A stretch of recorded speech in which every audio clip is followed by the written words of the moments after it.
नवनवीन व्हिडिओ पाहण्यासाठी सबस्क्राइब करा आणि बेल आयकॉनला क्लिक करायला विसरू नका। माऊली ज्ञानेश्वर महाराज की जय, जगद्गुरु तुकाराम महाराज की जय, सद्गुरु जोग महाराज की जय।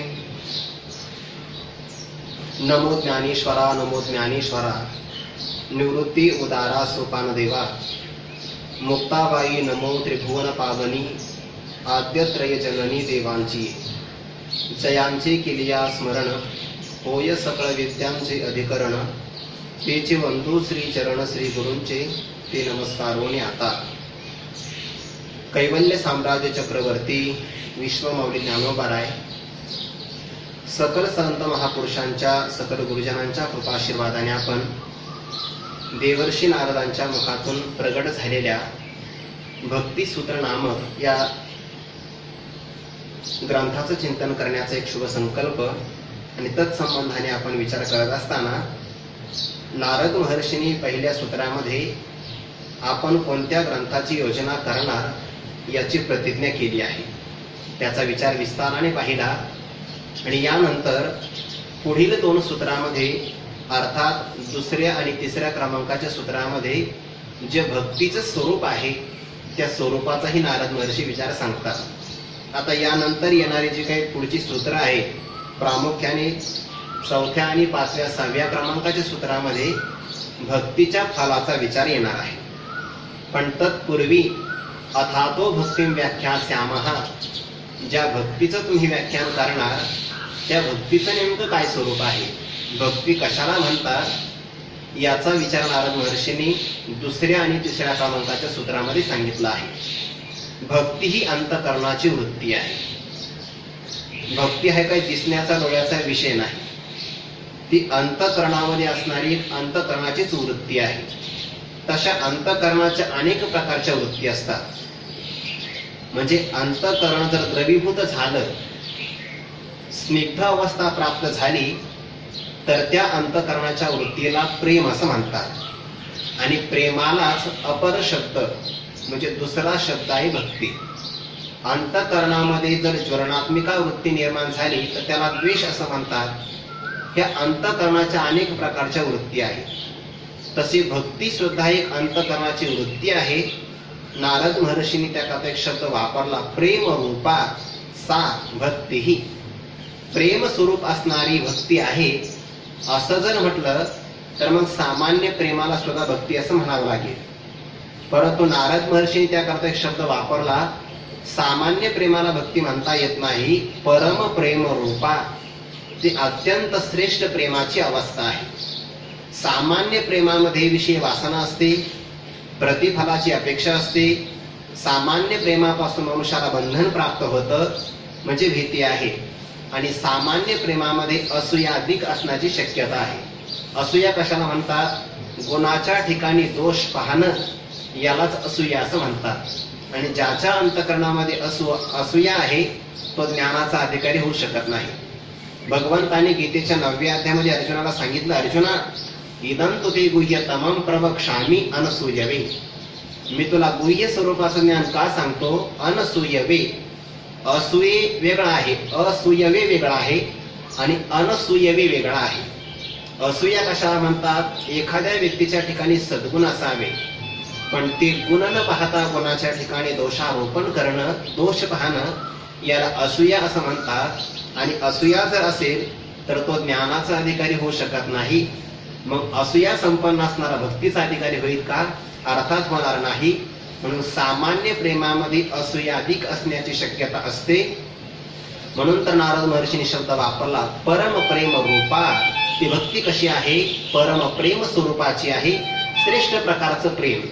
एक अर्थ असा आहे, भगवंताच्या संबंधाने जे प्रेम केलं जातं ना त्याला परम प्रेम असं म्हणतात, किंवा अविनाशी परमात्म्यावर जे प्रेम असतं ते प्रेम परम प्रेम आहे आणि त्याला सोडून विनाशी पदार्थावर केलं जाणारं प्रेम हे सामान्य प्रेम आहे।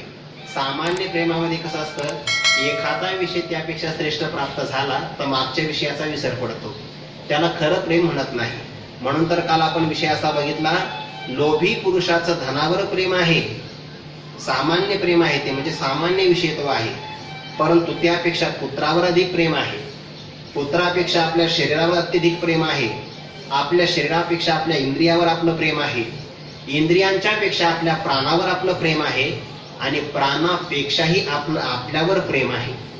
म्हणून तर जेव्हा काही शास्त्रामध्ये असा विचार केला, देवत्वाची कामना करणारी जी काही माणसं असतात ती अग्नीमध्ये आपला प्राण समर्पण करतात.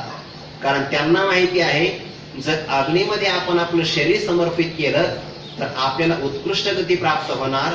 उत्कृष्ट गती ज्याला प्राप्त होणार त्या आपल्या स्वरूपावर आपलं प्रेम आहे, म्हणून तर माणसं प्राणत्याग करतात.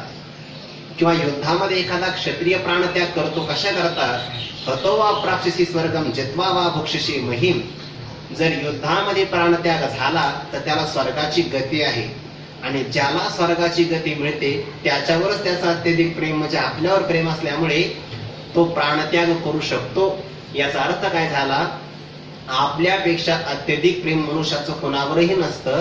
म्हणून परमप्रेम रूपा ज्यापेक्षा अत्यधिक प्रेम नाही म्हणून तर ते श्रेष्ठ प्रेम आहे. परंतु नारद महर्षी शब्द वापरला बघा, परमप्रेम असावं पण कोणाच्या विषयी? एक अस्मिन अशा प्रकारचा शब्द वापरला. अस्मिन हे सर्वनाम आहे आणि हे सर्वनाम कोणतं आहे? इदम पदाचं सप्तमी विभक्तीचं एकवचन आहे. इदम सर्वनामाचं. तर इदम सर्वनामाचा अर्थ होतो हा, हा, ही, ही म्हणजे जवळचा. आणि जवळचामध्ये किती जवळचा? हृदयामध्ये असणारा जो परमात्मा, जो तत्पदाचा वाच्य आहे किंवा तत्पदाचं लक्ष आहे, तत्वमसी महावाक्याचा विचार केला तर.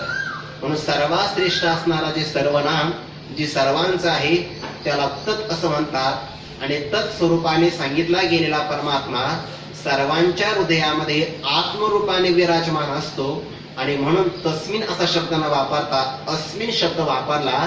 म्हणून अहम पदाचं, अस्मिन पदाचं वाच्य असणारा जो परमात्मा त्याच्या विषयी असणारं जे परम प्रेम, या प्रेमालाच भक्ती असं म्हणतात. आणि खरं असं आहे, भक्तीमध्ये उपचाराला महत्व नाही. भक्तीमध्ये प्रेम काय आहे यालाच महत्व आहे. म्हणून तर भगवंताने ज्ञानेश्वरीमध्ये किंवा गीतेमध्ये वर्णन केलं आहे, अर्जुना मला एखादा व्यक्ती जर समर्पण काय करत असेल याकडे मी बघत नाही. एर पत्र पुष्प फळ हे भजावयामिस केवळ, वाचोनी आमुच्या लाग निष्कळ भक्ती तत्व. अर्जुना माझे ठाई आपण पेविन सौरस नाही, मी उपचारी कव नाही ना कळे का. भगवंताने विस्ताराने विचार सांगितलेला आहे. ज्ञानोबर आहे त्यावर विस्ताराने विचार करतात. दोन पद्धतीने अर्थ करता येईल आपल्याला या ओवीचा. अर्जुना माझे ठाई आपण पेविन सौरस नाही, आपलं स्वतःचं समर्पण केल्याशिवाय माझ्या ठिकाणी कोणी निर्माण होणार नाही. कारण मी उपचारे कवनाही ना कळेगा. दोन अर्थ करता येईल बरं का आपल्याला. कवनाही शब्द जर फिरवला आता दोन अर्थ लागतील. कसे लागतील? मी उपचारे म्हणजे उपचाराने, कवनाही ना कळेगा उपचाराने मी कुणालाही प्राप्त होत नाही. आणि ते कवनाही आता उपचाराचं विशेषण घ्या. मी कवनाही उपचारे ना कळेगा, मी कोणत्याही उपचाराने प्राप्त होत नाही. आणि मग भगवंताने पुढे विचार सांगितला, एक तर उपचाराने मी कुणालाच प्राप्त होत नाही किंवा कोणत्याही उपचाराने प्राप्त होत नाही. का प्राप्त होत नाही यातला एक विचार आहे. उपचाराने जे जे प्राप्त होतं ना ते अनित्य असतं, ते आपल्यापेक्षा दूर असतं. म्हणजे मग शास्त्रामध्ये तर सांगितलं प्राप्ताची प्राप्ती अगोदर अप्राप्ताचा भ्रम असतो. ते अगोदर प्राप्तच आहे, फक्त शास्त्र अप्राप्तीचा भ्रम घालवतं. जे आपल्या जवळच आहे ना, जे प्राप्तच आहे त्याचीच प्राप्ती शास्त्र करून देतं, अन्य काही आपल्याला मिळवून देत नाही. आणि म्हणूनच परमात्मा कोणत्याही उपचाराने प्राप्त होत नाही. तिथे विस्ताराने एक विचार आलेला आहे. हे अस्मिन या पदाकरता सांगतो आहे, परमप्रेमाशिवाय परमात्मा प्राप्त होत नाही. भगवंताने विस्ताराने सांगितलं, मी जाणीवेनं प्राप्त होत नाही, तपाने प्राप्त होत नाही, फार बोलणारा असाल म्हणजे प्राप्त होत नाही, श्रीमंत असेल म्हणजेही प्राप्त होत नाही, सौंदर्य संपन्न असेल तरी प्राप्त होत नाही. म्हणजे या गोष्टी जरी विद्यमान असतील तरीही मी उपचाराने प्राप्त होण्याची शक्यता नाही. जाणीवेच्या बाबतीमध्ये वेदासारखं कोणीच नाही. पहाबा जाणीवेची बळे, कोणी वेदापासून अशी आगळे, की शिष्यावनी तोंडाळे बोलके आधी. सांगा बरं, वेदासारखी जाणीव संपन्नता कोणाकडे आहे? जवळजवळ वेदाला सर्वज्ञ कल्प असं म्हटलेलं आहे. सर्वज्ञ आहे परमात्मा, आणि परमात्म्यासारखंच ज्ञान ज्याच्याकडे आहे, परमात्मा एवढं नाही बरं का, पण सर्वच आहे ज्ञान, म्हणून वेदाला सर्वज्ञ कल्प असं म्हणतात. पण तो सुद्धा वेद नेती म्हणून बहुडे परमात्म स्वरूपाला पाहिलं की न इति असं म्हणून माघारी फिरतो. जाणीवेचा लाग परमात्म स्वरूपाच्या ठिकाणी लागत नाही. म्हणे मग बोलणारा घ्या, फारच बोलतो आहे, एका मुखाने नाही 1000 मुखाने बोलतो. 1000 मुखाने बोलणारा शेष सुद्धा परमात्म स्वरूपाच्या ठिकाणी गप्प राहिला. तोही अंथुना तळवटी दडे, भगवंताच्या शय्येच्या आसनाखाली तो शेष सुद्धा लपून राहिला. म्हणजे बोलणारा सुद्धा परमात्म स्वरूपाला प्राप्त करत नाही. म्हणे मग तपस्वी करिता तापच अंशी कडसनी, कवन जवळा ठेवीचे शुळ पाणी, तोही अभिमान सांडवनी पाय वने माथा वाहे. तापसांची कडसनी करता शुळपाणी जवळ कवना ठेवीचे. तापसांचा विचार जर केला तर भगवान शंकरासारखं तप कुणाचं आहे, पण तेही भगवान शंकर मात्र अभिमानाचा परित्याग करून भगवंताच्या चरणतीर्थाचं गंगा या रूपाने आपल्या मस्तकावर धारण करतात की नाही. तापसांचा विचार नाही, बोलणाऱ्याचा विचार नाही, किंवा जाणीव करणाऱ्याचा विचार नाही. मग श्रीमंताचा विचार असेल, लक्ष्मी सारखी श्रीमंत जगात कोणी नाही, सौंदर्य संपन्नही कोणी नाही, परंतु ती सुद्धा भगवंताच्या ठिकाणी अभिमान सांडवणी पांडवा, पाय धुवा वयाची दैवा पात्र झाली. सर्वस्वी करून सेवा, तिने सुद्धा अभिमानाचा परित्याग केला आणि मग त्या लक्ष्मी मातेला भगवंताचं चरणाची सेवा प्राप्त झाली. याचा अर्थ परमात्मा कोणत्याही उपचाराने प्राप्त होत नाही. मग उपचाराने प्राप्तच होत नाही का? होतो ना. भगवंताने सांगितलं मी उपचाराने सुद्धा प्राप्त होतो, पण त्या उपचारामध्ये प्रेम असलं पाहिजे. पत्रम पुष्पम फलम तोयम यो मे प्रयच्छती, असा नाही शब्द वापरला, यो मे भक्त्या प्रयच्छती, जो मला भक्तीने अर्पण करतो. मग पत्रम पुष्पम फलम तोयम, ज्ञानोपराने मात्र क्रम बदलला बरं का. भगवंताने क्रम कसा ठेवला? पत्रम पुष्पम फलम तोयम. ज्ञानोपराने क्रम बदलला. पहिल्यांदा फळ घेतलं, नंतर पुष्प घेतलं, त्यानंतर पत्र म्हणजे पानाचा विचार, आणि तेही नाही मिळालं तर मग पाणी अर्पण करा. मग एखाद्या भक्ताने भगवंताकडे फळ दाखवलं तर परमात्मा देठन सेविता सेवी, देठन पीडिता सेवी आदरेसी. माझ्या भक्तांनी मला फळ अर्पण केलं ना, मग त्यातलं देठ सुद्धा बाजूला काढायचं नाही. देठासहित परमात्मा फलाचं भक्षण करतो. एखाद्याने फुल अर्पण केलं, परमात्मा असं म्हणतात की फुल वास्तविक काय करावं? त्याचं अवग्रहण करावं सुगंधाच्या माध्यमातून, पण विसरला परमात्मा पुष्प सुद्धा मुखामध्येच घालतो. एखाद्याला पुष्प नाही मिळालं, फलही समर्पण नाही करता आलं, पण त्याने जर भगवंताला एखादं पानही अर्पण केलं, ते साजूकही न हो सुकले फल तैसे. म्हणजे ताजं असेल असं काही नाही, सुकलेलं असेल तरी चालेल. म्हणून तुळशीपत्र जेव्हा आपण देवाला अर्पण करतो ना, तर तुळशीपत्र सुकलेलं जरी असेल तरी परमात्मा ग्रहण करतो बरं का. भावे तुळशी दळ पाणी जोडा हात, म्हणावे पतित वेळ वेळा, आणि मग परमात्मा आपल्याला पार करतो. एवढंही शक्य झालं नाही, भगवंताला पाणीही अर्पण केलं, पण या सगळ्यांच्या पाठीमागे प्रेम असलं पाहिजे. म्हणून तर नारद महर्षींनी एक शब्द वापरला, सा तस्मिन परम प्रेम रूपा. या परम शब्दाचा आणखीन अर्थ करता येईल, ज्याच्यामध्ये परमात्मा संबंधाने प्रेम केलं जातं आणि परमात्म्याने मात्र आपल्यावर परत प्रेम करावं याची अपेक्षा केली जात नाही, यालाच परम प्रेम असं म्हणतात. फक्त प्रेम करायचं, अपेक्षा मात्र काही ठेवायची नाही. किंवा ज्या प्रेमाचा विषय चांगला आहे, परम विषय आहे किंवा परमात्मा विषय आहे, त्या प्रेमाला म्हणतात परम प्रेम रूपा. आणि म्हणून तर भक्त प्रल्हादाने असा एक विचार सांगितला, बहुतेक की विषयी पुरुषाच्या ठिकाणी विषयावर जसं प्रेम असतं, विषयाचं प्रेम त्यांच्या अंतःकरणातून निघूनच जात नाही, तशा प्रकारचं तुमच्या विषयी माझ्या अंतःकरणामध्ये प्रेम असावं, अशा प्रकारचा विचार केला. या प्रीतीर विवेकानाम विशेष वनपायिनी त्वाम नुस्मरतस्तामे हृदयान माप सरपतो. अविवेकानाम विषयेषु अनपायिनी या प्रीतीही. अविवेकी पुरुषाची विषयाच्या ठिकाणी असणारी जी कधीही निघून न जाणारी प्रीती विद्यमान असते, तशाच प्रकारची प्रीती किंवा प्रेम तुझं हृदयामध्ये स्मरण करणाऱ्या माझ्या हृदयातून कधीही निघून जाऊ नये. अपसर्पतो मा, कधी निघून जाऊ नये, अशा प्रकारचा विचार सांगितला. आणि मग भक्ती प्रेमाचा आपण विचार करत असताना सा तस्मिन परम प्रेम रूपा हे भक्तीचं स्वरूप सांगितलं. पण प्रेम अंतकरणाची एक वृत्ती आहे आणि ती वृत्ती केव्हा प्रगट होते तर भगवंताच्या विषयी आपल्या कानावर श्रवण झालं. त्या प्रेमाचा एक विचार काल आपण बघितला बघा. ज्याच्याविषयी आपल्या अंतकरणात प्रेम असतं त्याचं आपल्याला दर्शन झालं, तत्संबंधाने श्रवण घडलं किंवा त्याची आपल्याला भेट झाली तर हृदय आपलं गदगद होणं किंवा हृदय द्रवीभूत होणं या अंतकरणाच्याच वृत्तीला प्रेम असं म्हणतात. आणि मग धृतस्य भगवत धर्मात धारावाहिकतां गता सर्वेशी मनोसवृत्ती भक्तिरित्य विधीयते. आपण भगवंताच्या धर्माचं गुणसंबंधाचं किंवा कीर्तीचं श्रवण केल्याबरोबर आपलं अंतकरण धारावाहिकतेला प्राप्त होणं म्हणजे अंतकरण स्थिर स्वरूपाचं आहे पण ते पाझरणं, त्याला एक प्रवाह प्राप्त होणं, ते द्रवीभूत होणं आणि त्या अंतकरणाने परमात्मा स्वरूपाला विषय करणं यालाच तर भक्ती असं म्हणतात. आणि तीच परमप्रेम असणं हे भक्तीचं स्वरूप आहे.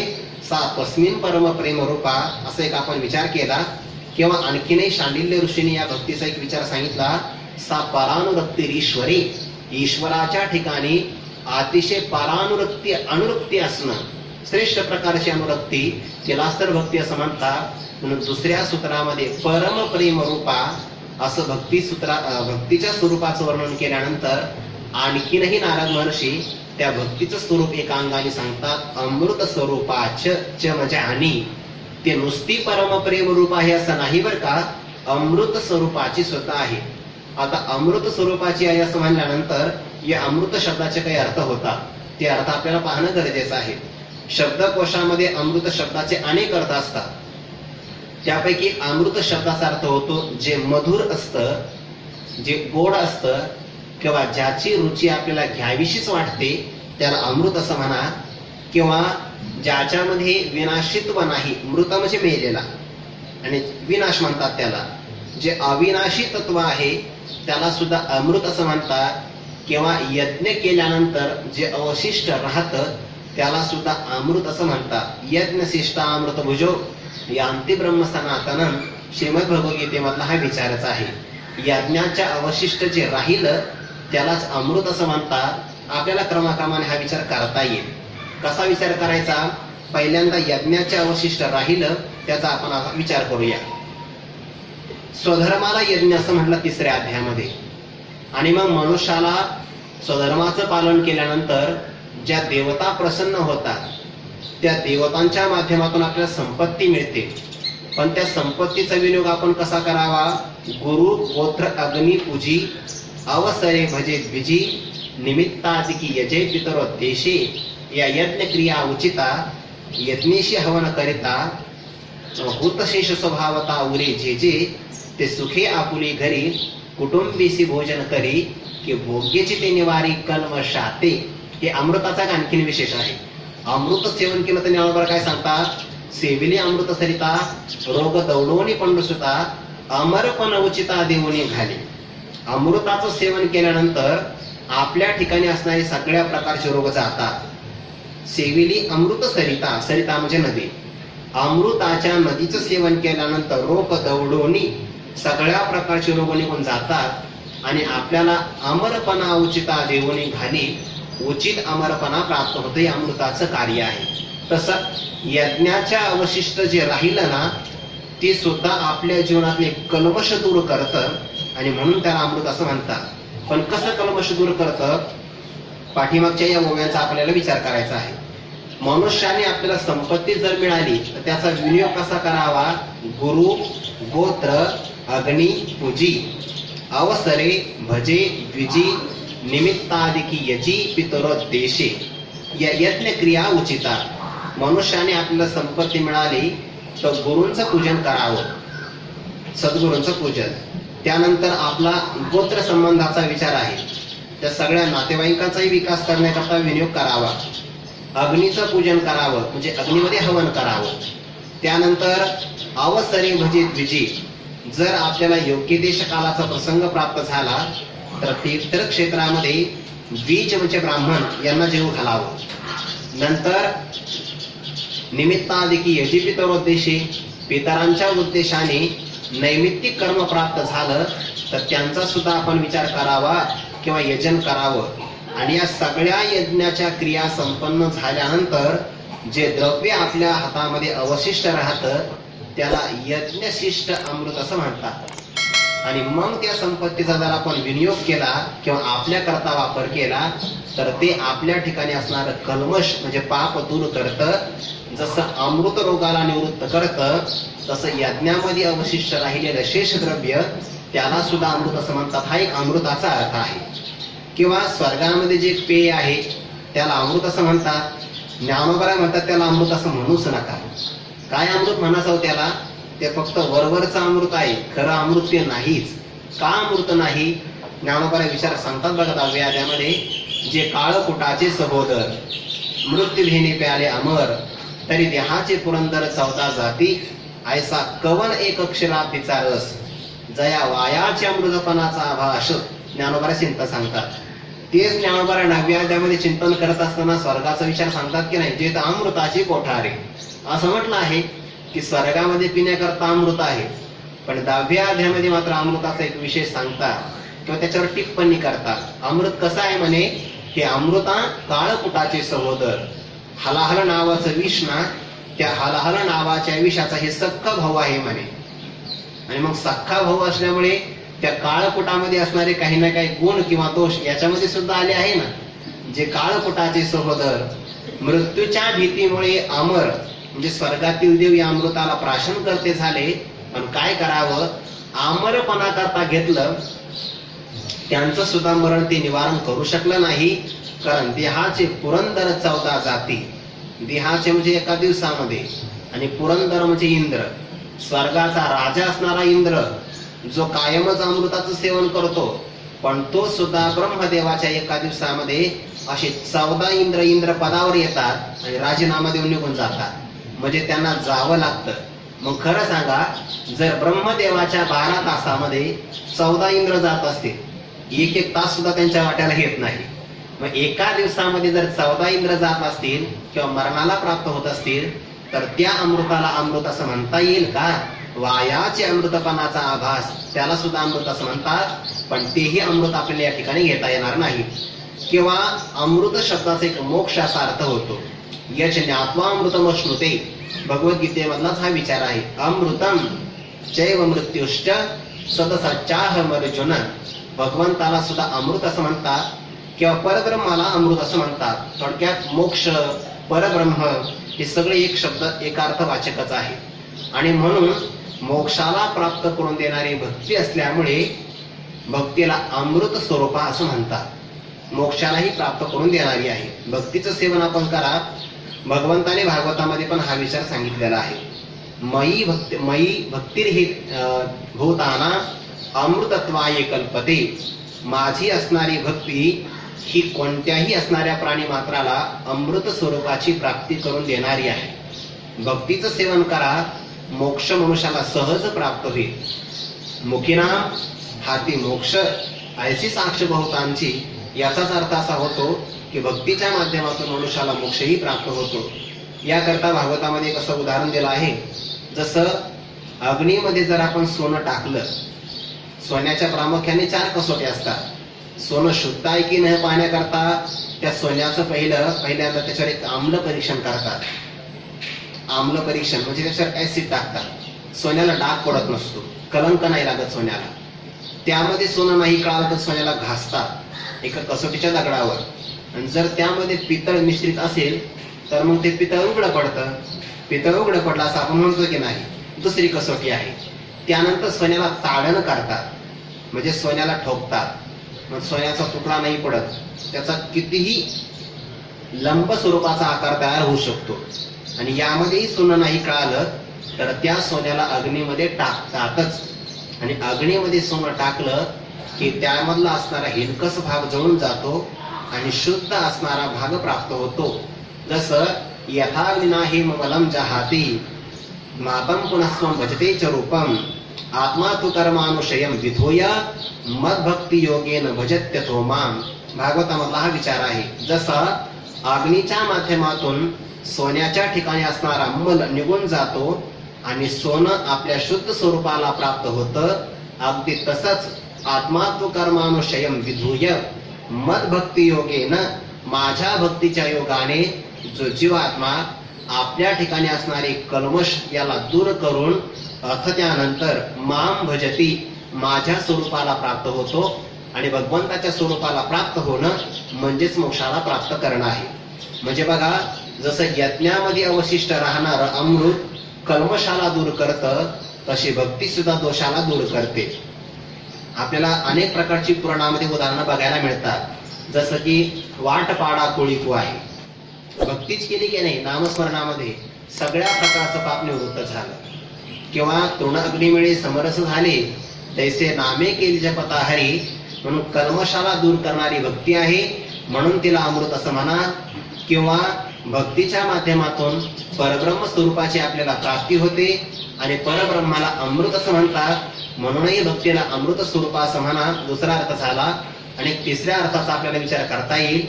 अमृत हा मधुर वाचक शब्द आहे, माधुर्य वाचक शब्द आहे. जे जे गोड असतं ना त्याला अमृत असंच म्हणतात. म्हणून तर दुधाला सुद्धा अमृत असं म्हटलेलं आहे. बघा, पाही पा दूध पवित्र आणि गोड, पासी त्वचेची आपत्रा आड, परी ते अल्पेरुण गोचिड अशुद्धची सेवी, असा विचार केला. पण दुधाला पवित्र आणि गोड असं म्हटलं. त्या दुधाला काही ठिकाणी अमृत असं म्हणलं ना, अमृते तरीची मरीजे, जरी विशेषी सेवीजे. तर तिथं ज्ञानेश्वरीमध्ये दुसऱ्या अध्यायामध्ये दुधाला अमृत असं म्हटलेलं आहे. अमृताने सुद्धा मनुष्य मरू शकतो, पण केव्हा, जर त्याच्यामध्ये विष मिश्रित केलं तर. म्हणून दुधालाही अमृत असं म्हणतात. थोडक्यामध्ये जो तो पदार्थ गोड असतो, मधुर असतो, त्यालाही अमृत असं म्हणतात. आणि भक्ती ही गोडच आहे, भक्ती गोडच आहे. जिवे गोड तीन अक्षरांचा रस, अमृत जयास फिके पुढे, ज्याच्या समोर स्वर्गातलं सुद्धा अमृत गोड आहे. म्हणून भक्तीला आपण म्हणत असताना नामामृत असं म्हणतो किंवा परमामृत असं म्हणतो, हे श्रेष्ठ प्रकारचं अमृत आहे. भक्तीला या संबंधाने माधुर्य वाचक शब्दामध्ये अमृत स्वरूप असं म्हणतात. आणि विशेष असा आहे, जे गोड असतं त्याच्या समोर बाकी सगळ्यांची किंमत न्यूनच होत असते. जे गोड असतं, कल्पना करा, एखादा पदार्थ मला गोड वाटला आणि तो गोड पदार्थ सेवन करत असताना जर तत्संबंधाने मला अरुची निर्माण झाली, तर याचा अर्थ काय होईल, मला त्याच्याही पेक्षा अधिक मधुर कोणता तरी पदार्थ प्राप्त झाला, कोणता तरी. म्हणून या माधुर्यामध्ये सापेक्ष भाव असतो. अगोदर एखादा गोड पदार्थ प्राप्त झाला, त्याच्याही विषयी अरुची निर्माण झाली, दुसरा मला घ्यावा असा वाटला, तर समजून घ्यावं पहिल्यापेक्षा दुसरा अद्वितीय गोड आहे. पण भक्तीचा विचार केला तर ज्याला भक्ती प्राप्त झाली त्याला जगातलं भक्ती सोडून अन्य काहीच आवडत नाही. म्हणून भक्ती ही सर्वश्रेष्ठ गोड आहे. आणि भागवतामध्ये या संबंधाने विचार आला, ज्याला भक्ती प्राप्त झाली ना तो प्रामुख्याने मोक्षाला सुद्धा घेत नाही. भागवताच्या 11व्या स्कंदामध्ये असा विचार आला, जो भक्त असतो ना तो कशाचीच अपेक्षा करत नाही, कारण त्याला भक्तीची एवढी प्राप्ती झालेली आहे की त्याच्या समोर बाकीचे सगळे लाभ फिकेच असतात. न पारमेष्ट्यम न महेंद्रधिष्ण्यम न सार्वभौमम न रसाधिपत्यम न योग सिद्धी पुनर्भवम वा मय्यर्पितात्मेच्छति मद विनान्यत, मय्यर्पितात्मा मद विना अन्यत न इच्छति. ज्याने अंतःकरण मला अर्पण केलेला आहे असा असणारा भक्त मद विना अन्यत, माझ्या वाचून अन्य काही सुद्धा अपेक्षा करत नाही. आणि कशा कशाची अपेक्षा करत नाही, तर मग भागवतामध्ये प्रामुख्याने 6 पदांचा विचार केला. माझा असणारा भक्त माझ्या वाचून ज्या ज्या पदार्थांची अपेक्षा करत नाही, त्यामध्ये कोणकोणते पद आहे, पारमेष्ट्यम म्हणजेच ब्रह्मपद, महेंद्रधिष्ण्यम इंद्रपद, सार्वभौमम एखाद्या राजाचं पद, रसाधिपत्यम पाताळाचं राज्य, योग सिद्धी, अणिमा महिमा लगिमा या अष्टमहासिद्धी 5व्या क्रमांकाला घेतल्या आणि 6व्या क्रमांकाला मोक्ष असा घेतला आहे. पुनर्भवम पुन्हा पुन्हा जन्माला येणं आणि अपुनर्भवम म्हणजेच मोक्षाला प्राप्त करणं. तर माझा भक्त मोक्षाची सुद्धा अपेक्षा करत नाही. हे कशा कशाने पद प्राप्त होतात, क्रमाक्रमाने पाहिलं तर ब्रह्मपद आपल्याला प्राप्त करायचं असेल तर याकरता ज्ञानोबाला उपाय सांगतात. काय उपाय करायचा? शत एक जन्मा जन्मोनी ब्रह्मकर्मा करी तोची ब्रह्मा आणनो हे. 100 जन्म एका माग एक, एका पाठोमाग 100 जन्म ब्राह्मणाचे घ्यायचे आणि त्या सगळ्या जन्मामध्ये फक्त ब्रह्मकर्मच करायचं. म्हणजे ब्राह्मणाच्या वाट्याला जे कर्म येतं ना त्याच कर्माचा विचार करायचा. ब्राह्मणाच्या वाट्याला येणारं कोणतं कर्म आहे? काय तपशौचम शांतिराज्यम विवच ज्ञानम विज्ञानम आस्तिक्यम ब्रह्म कर्म स्वभावचम शमदमस्तपशौचम. विचार आहे बघा 18व्या अध्यायामध्ये. शमो दमस्तपशौचम क्षांतिरार्जवमेवच ज्ञानम विज्ञानम आस्तिक्यम ब्रह्म कर्म स्वभावजम. 9 प्रकारची कर्म सांगितली आणि या 9 प्रकारची कर्म एका जन्मात नाही करायची.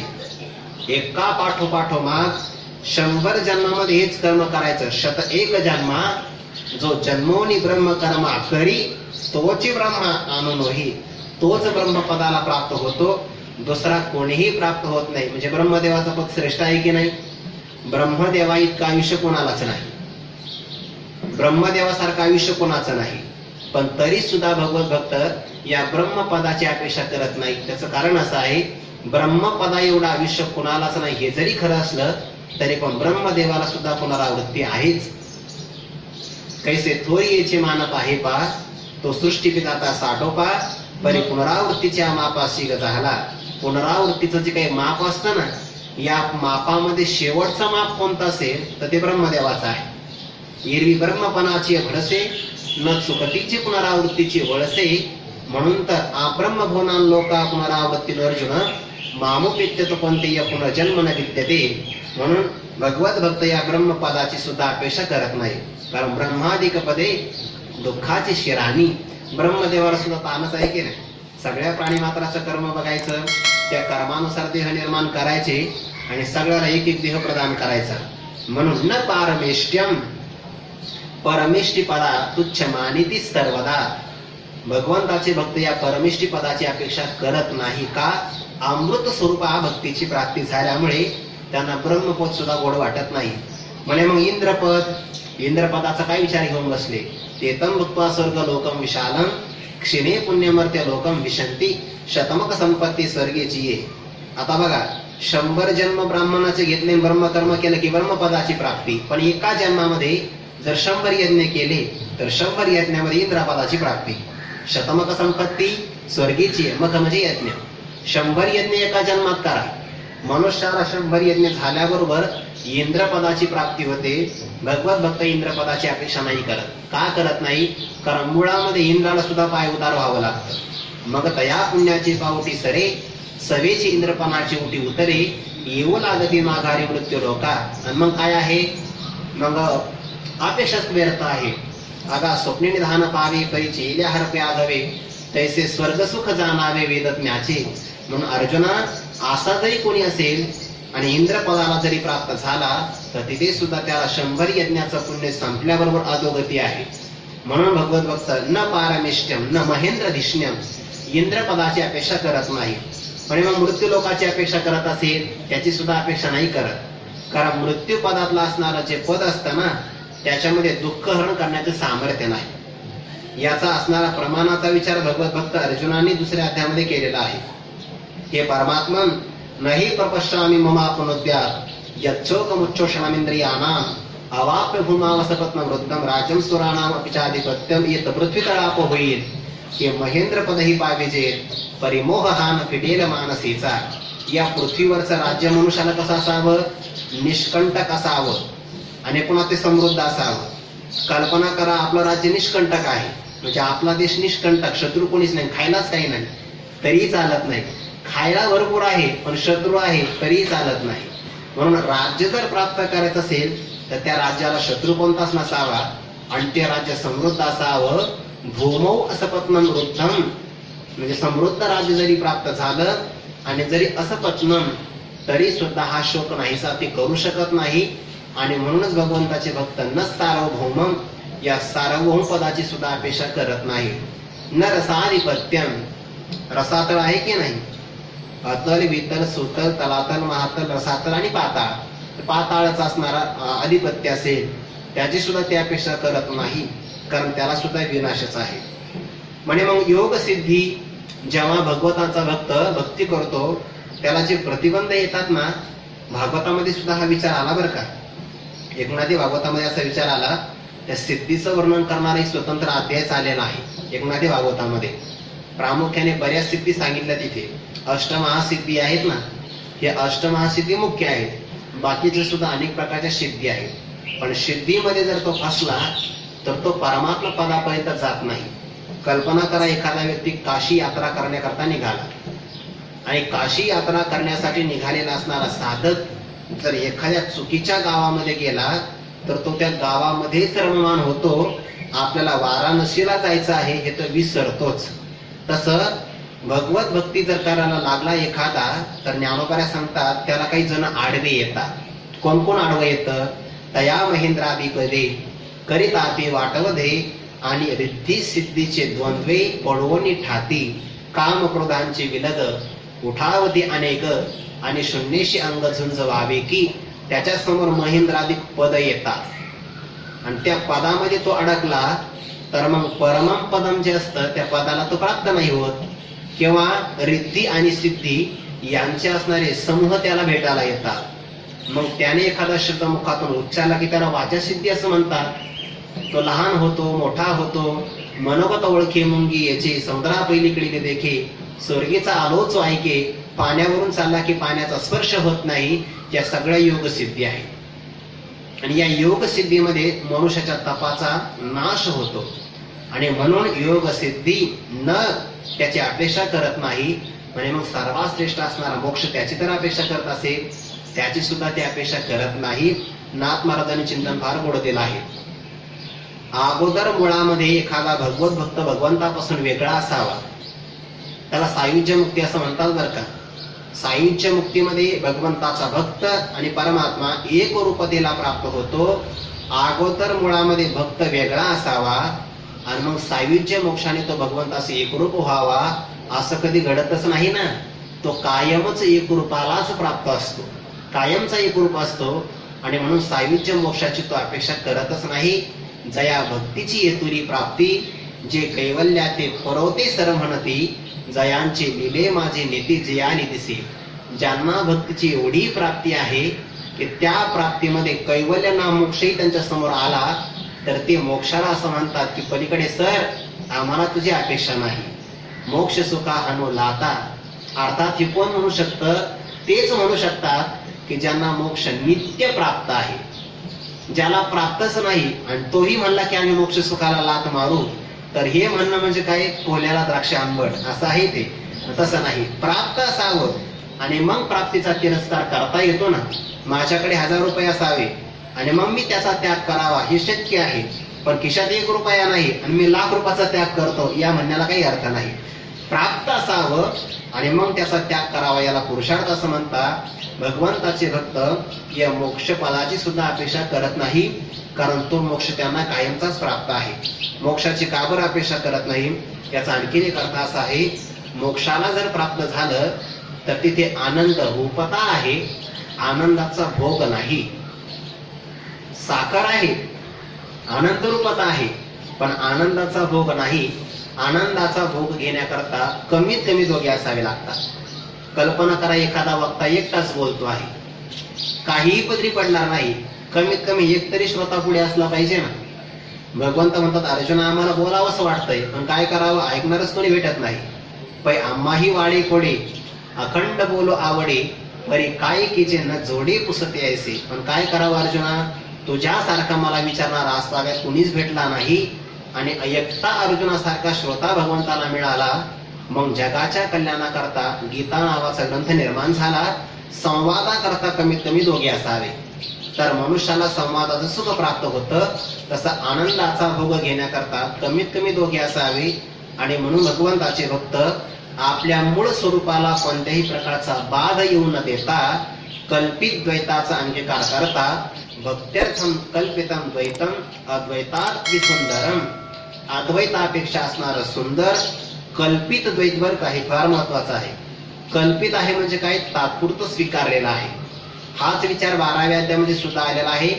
की भक्ती सुखा लागी आपण पेची तोही भागी वाटोनिय अंगी सेवकै बाणे एरा नाम मी ठेवी मग भजती ओज बरवी न भजतया दावी योगी आजो तो भगवंताचा भक्त भक्ती सुखा करता आपण पेची दोही भागी वाटोनिया आपल्याला स्वतःला दोन ठिकाणी विभागणी करतो आणि एका भागाला सेवकपणा म्हणतो आणि एका भागाला देवपणा प्रदान करतो आणि जे म्हणतात ना अद्वैतामध्ये भक्ती करू शकत नाही त्यांना सुद्धा तो भक्ती करून दाखवतो न भजतया दावी योगी याजो अशा प्रकारचे त्याच्या भक्तीचा हा विचार आहे आणि म्हणून या मोक्ष स्वरूपाची ती अपेक्षा करत नाही कारण मोक्ष पद तुच्छ केली या कारणे आम्हा जन्म घेणे युगायुगी विटे ऐसे सुख नव्हे भक्तिरस पुरता पुरती आस सेवावी हे म्हणून तर तुकोबरा म्हणतात ना तुका म्हणे गर्भवासी सुखे घालावे आम्हासी आम्ही आता अनेक प्रकारचे जन्म घेऊ भय नाही जन्म घेता का कारण भक्तीचा आम्हाला आस्वाद घ्यायचा आहे आणि का त्याचं दुसरंही कारण भक्ती गोड आहे आणि गोड असणारी भक्तीचा पुन्हा पुन्हा आस्वाद घ्यावा यामध्ये कधी कंटाळा येत नाही एका जन्मात कंटाळा येत नाही यात नवल नाही एका दिवसामध्ये येणाऱ्या 3 अवस्था जरी आल्या तरी कंटाळा येत नाही म्हणून भगवंताची भक्ती ही गोड आहे स्वरूपाने पण गोड आहे आणि साध्यत्वाने सुद्धा स्वरूपाने गोड आहे साधन रूपाने सुद्धा गोड आहे म्हणजे नामस्मरण करतानाही आनंद आहे आणि नामस्मरणाचं फल मिळालं तरी पण ती गोडाच आहे म्हणून स्वरूपाने भक्ती गोड असल्यामुळे त्याला अमृत स्वरूप असं म्हणा अमृत स्वरूप मोक्षाची प्राप्ती करून देतं म्हणून अमृत स्वरूप असं म्हणा कर्मशाला दूर करते म्हणून अमृत असं म्हणा आणि आणखीन एक विचार सांगता येईल मृत्यू म्हणजे नष्ट होणं आणि अमृत म्हणजे नष्ट न होणं कायम राहणं काही साधनं अशी असतात की ती साध्य प्राप्त करून देतात आणि नष्ट होतात कल्पना करा आपण एखाद्या गावाला गेलो रस्ता गावाला घेऊन जातो गावाला की रस्त्याचं काम संपलं तसं आपण यज्ञ केला आणि स्वर्ग जर प्राप्त झाला आता यज्ञ राहत नाही यज्ञ समाप्त झाला किंवा तत्वज्ञानाचा विचार केला तर योग्य अधिकाऱ्याला श्रोत्रिय ब्रह्मनिष्ठ कृपाळू सद्गुरूंच्या मुखातून तत्वमसी महावाक्याचा उपदेश प्राप्त झाल्याबरोबर त्याची अहम ब्रह्मास्मी इत्याकारक वृत्ती होते आणि ती वृत्ती अज्ञानाला नाहीसी करते नष्ट करते अज्ञान कार्याला बाधित करते आणि ती वृत्ती सुद्धा स्वपरिनिर्वाहक असल्यामुळे नाहीशी होते जसे की कापुराची वाती उजळली ज्योती ठाईची समाप्ती झाली जैसे म्हणून ज्ञान सुद्धा नष्ट होऊन जातं तैसे अज्ञान ज्ञाने नेले आपणही वस्तू देऊन गेले म्हणजे अज्ञान सुद्धा नाहीस होतं यज्ञ नावाचं साधनही नाहीस होतं पण भक्ती नावाचं साधन मात्र असं आहे परमात्म स्वरूपाला प्राप्त करून गेल्यानंतर सुद्धा नाहीस होत नाही ते कायमच विद्यमान असतं मिळवणी मिळतची असे समुद्री गंगाजळ जैसे मी होवनी मज तैसे सर्वस्वे भजते प्रेम चालेला प्रवाहो नामरूपी लवलाहो अखंड खंडेना ते खंडत नाही बघा कायमच विद्यमान असतं आणि म्हणूनच भक्तीला अमृत स्वरूपा असं म्हणतात ती कधीच मरत नाही म्हणजे भक्तीला विनाश नाही या सगळ्या कारणामुळे नारद महर्षींनी या भक्तीच्या स्वरूपाला सात्वस्मिन परम प्रेम रूपा आणि अमृत स्वरूपाच अशा प्रकारे भक्तीचं व्याख्यान केलं स्वरूपही सांगितलं आता या भक्तीची प्राप्ती झाल्यानंतर काय काय फल प्राप्त होतात भक्ताला याचा विचार येणार आहे पण तो विचार आपण उद्या करूया झालेलं चिंतन विश्वमौली ज्ञानोबा यांच्या सकल गुरुजनांच्या आपणा सर्वांच्या चरणी समर्पण करून चिंतनाला पूर्णविराम कुंडलिक वरदारी विठ्ठल श्री ज्ञानदेव